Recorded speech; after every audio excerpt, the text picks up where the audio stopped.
Jumuiya kuimarisha taaluma na maadili ya Kiislamu Zanzibar, JUKTAM KIS, kwa mafunzo ya dini na sunna kwa Uislamu.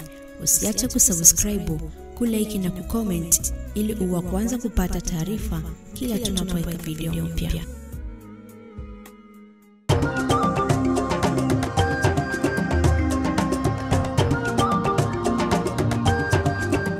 Na hii ni sauti ya JUKTAM KIS ya siku 16 dhidi ya kupinga vita dhalilishaji duniani GBV, sasa mpaka Disemba 10.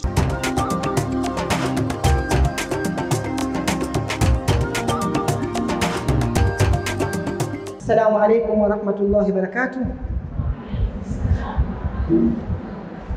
Dear our principal, tutors, and our fellow teacher students or student teacher in our college, Nkurumah Teacher Training Center, we are here today so as to express about 16 days of activism. Tupo hapa leo kwa ajili ya kuelezea siku 16 za kupinga udhalilishaji duniani. Leo ikiwa ni siku ya Ijumaa, kwetu sisi walimu ni English Day. Lakini na kwenu wanafunzi pia leo itakuwa ni English Day.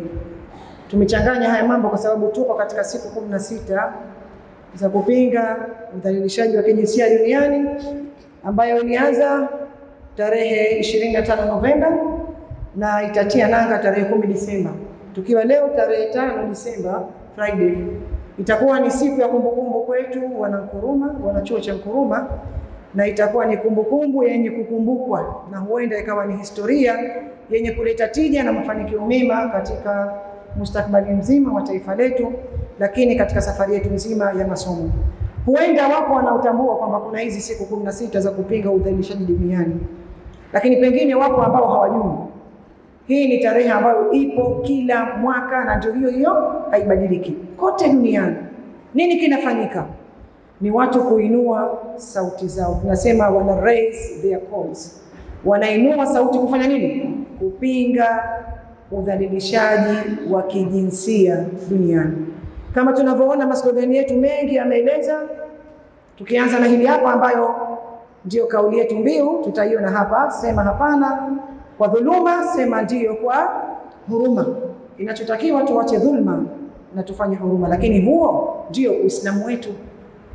Uislamu umetuhimiza kuhurumiana na ukatukataza nini? Kudhulumiana. Mtume sallallahu alaihi wasallam akasema, man la yarham la yurham, asiyerehemu wenzake na yeye harehemewi, asiwahurumia wenzake na yeye hahurumiwi. Tukianza slide yetu ya mwanzo hiyo, tunaona 16 days of activism in a global campaigns. Hii ni kampeni ya dunia nzima that teach everyone to stop violence against women and girls, ambayo inazuia udhalilishaji wa kijinsia kwa wanawake na watoto. It reminds us to respect each other, ambayo hii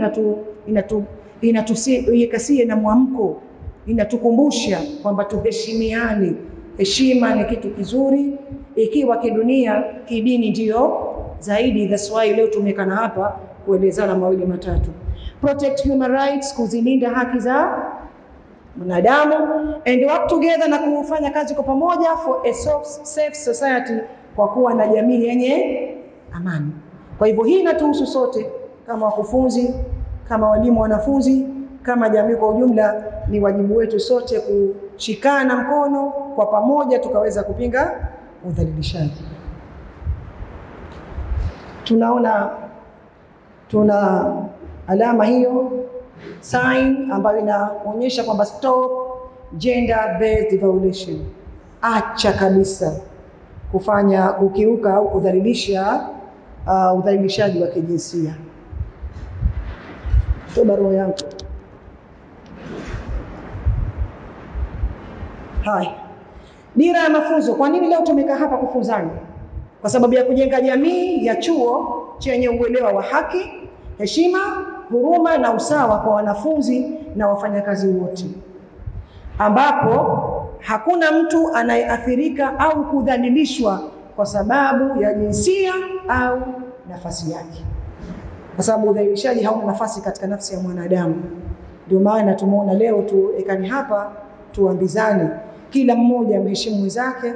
Sisi wakufunzi, lakini na nyinyi wanafunzi, tuweke heshima katika masomo yetu, tuweke heshima katika kila nyanja. Hiyo ndio dira ya haya mafunzo. Dhamira ya mafunzo ni kuongeza uelewa wa wanafunzi na wafanyakazi kuhusu aina za GBV, Gender Based Violation, madhara yake na njia za kusaidia wahanga ambao watakuwa wameathirika. Tunaona katika jamii yetu tunapata kesi chungu mzima. Watoto juzi tumepata taarifa wamejinyonga 3. Leo walijinyonga 2, pacha siku ya pili tena mwingine mwanamume, lakini tunapata taarifa za watoto kuharibiwa. Kuna kesi ilitokea mtoto wa miezi 3 maskini mpaka akafa, na vitu kama hivi vinatokea. Sasa haya ndio yaliyotuweka leo kuona kwamba kila mwanadamu ana nafasi ya raise her au his cause kuhusiana na mambo haya, lakini vile vile kuwezesha washiriki kufahamu haki zao na wajibu wao katika kuzuia udhalilishaji, kukuza utamaduni na usaidizi, heshima na usawa katika chuo na jamii inayotuzunguka.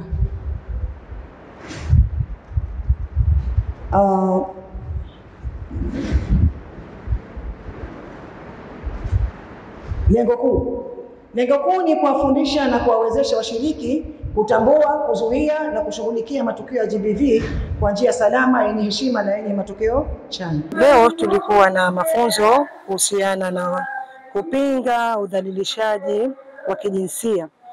Tumefanya hivyo kwa sababu kwanza tupo katika masiku 16 haya za kupinga udhalilishaji duniani, GBV, Gender Based Violation. Tupo katika mazingira ya kazi, ni wafanyakazi, lakini pia tuna wanafunzi ambao wakufunzi, wanafunzi na wafanyakazi wengine katika sekta mbalimbali ya chuo chetu, chuo cha Nkrumah. Kwa hivyo mnapoishi pamoja, kwa kuna mambo mengi yanatokezea, kuna migongano mingi, lakini kuna interaction nyingi, lakini pia kuna mafahamiano, wakati mwingine hutokea changamoto. Kwa hivyo tumefunzana ili tuweze kuepuka zile changamoto ambazo zitakuwa zinapelekea udhalilishaji wa kila mmoja ikawa kumdhalilisha mwingine. Lakini vile ni kufundishana hii kwa sababu ya kuheshimiana. Kwa sababu heshima katika kazi, heshima kwa wanafunzi ni kitu ambacho kinajenga mustakabali mwema wa elimu, lakini mustakabali mwema wa jamii. Jamii inakuwa na upendo, inakuwa na nidhamu, inakuwa yenye maendeleo, lakini inakuwa iko timamu na imara. Tumefanya hivi vile kwa sababu tumeona hivi sasa jamii yetu imezungukwa na vitu vingi vya udhalilishaji. Matukio mengi, case study nyingi zinazotokea kwa kweli zinaumiza matumbo, zinaumiza machango, zinasikitisha. Kiangalia hivi karibuni tu matokeo kama hayo mengi yametokea mabaya. Allah tuhifadhi. Kwa hivyo tumefanya hivi ili watu kwanza kupata uelewa na mwamko, na kila mmoja aweze kuinua sauti yake kupinga udhalilishaji wa kijinsia duniani. Kwani Allah Subhanahu wa Ta'ala yeye anasema walaqad karamna bani Adam, amemtukuza yeye Mwenyezi Mungu, anasema kamtukuza mwanadamu. Sisi tumemtukuza sisi, kwa nini tusiheshimiane? Kwa hivyo lazima heshima iwepo kwa pamoja, mdogo kwa mkubwa, mkubwa kwa mdogo. Mtume sallallahu alaihi wasallam alisema hayuko pamoja nasi yule asiyemheshimu mkubwa, wala yule mkubwa asiyemhurumia mdogo. Kwa hivyo tunakuta kwamba mbali ya kwamba wadli wao wanapinga hii udhalilishaji wa kijinsia, lakini Uislamu wetu pia nao ndivyo ulivyotuhimiza. Historia imetueleza hayo, na kila mmoja ana wajibu wa kutunza heshima ya mwenzake, lakini kupinga udhalilishaji kwa namna yote ile au kubaliki. Wito kwa taasisi za Kiislamu, tusinyamaze kimya katika matukio kama haya, tukaona labda duniani labda ni UN walofanya, kwani Uislamu wetu si unafanya?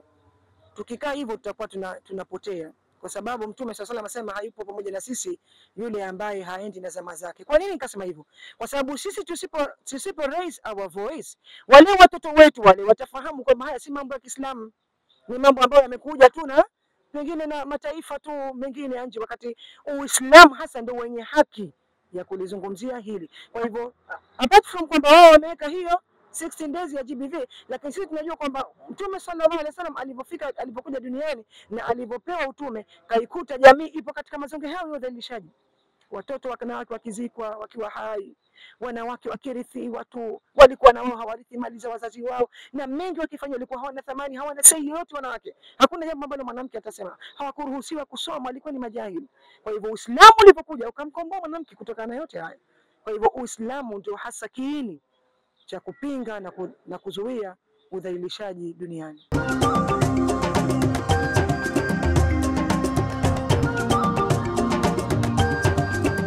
Na hii ni sauti ya Juktam Keys ya siku 16 dhidi ya kupinga vita dhalilishaji duniani, GBV, sasa mpaka Disemba 10.